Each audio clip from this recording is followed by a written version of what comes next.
Nite Madema au Dr. Maganga.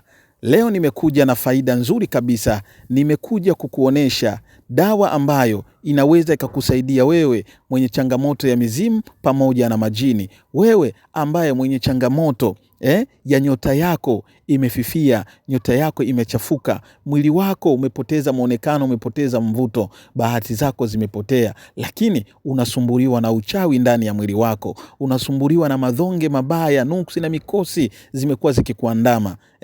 Na kila unachojaribu kufanya, kila unachojaribu kukitengeneza katika maisha yako, hufanikishi. Umezunguka kila sehemu kwa niaba ya kupata msaada, lakini inashindikana. Itafute dawa inayoitwa Imalandagu. Hii ambaye iko inatengenezwa hapa, kwa sababu dawa hii ili ikamilike ni lazima upate binti mdogo kama huyo ambaye hajaanza kufanya mambo mabaya, mambo machafu.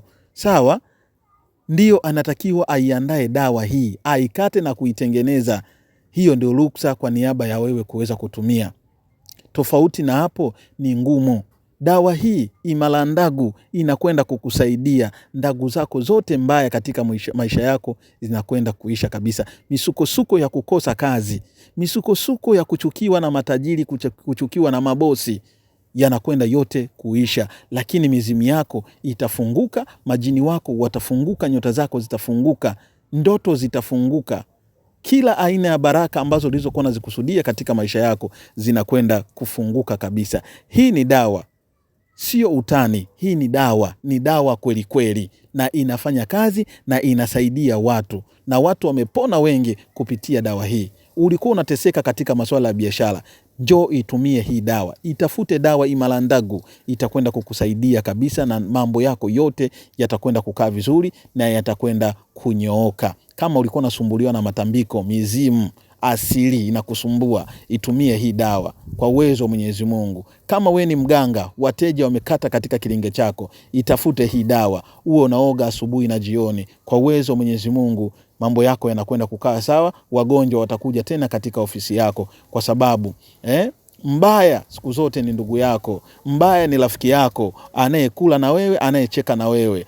Na watu wengi tunaharibiwa maisha kwa sababu ya watu ambao tulikuwa tunawaamini sana katika maisha yetu, ndio wamekuja kututesa na ndio wanakuja kutuharibia. Sasa ichukua hii dawa, anza kuitumia. Kila ulichofanyiwa kibaya kinarudi kule kule kilikotoka.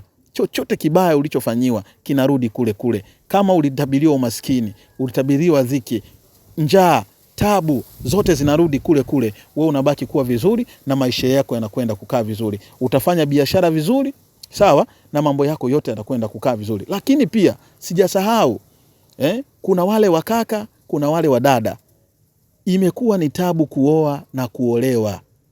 Unalimkosi la kukataliwa, la kuchukiwa. Kila mwanamke unayempata mnaachana, kila mwanaume unayempata mnaachana. Itafute hii dawa kokote ulipo, itafute hii dawa, itakwenda kukusaidia. Mambo yako yatakwenda kukaa sawa na mambo yako yatakwenda kunyooka kabisa. Njia zako, bahati zako zitakwenda kukaa sawa. Dawa hii kazi yake ni kuoga. Kuoga, unaoga asubuhi na jioni, sawa. Lakini unaweza ukachukua nyungu yako, bandika nyungu yako, jipige ule mvuke. Ukimaliza anza kuoga.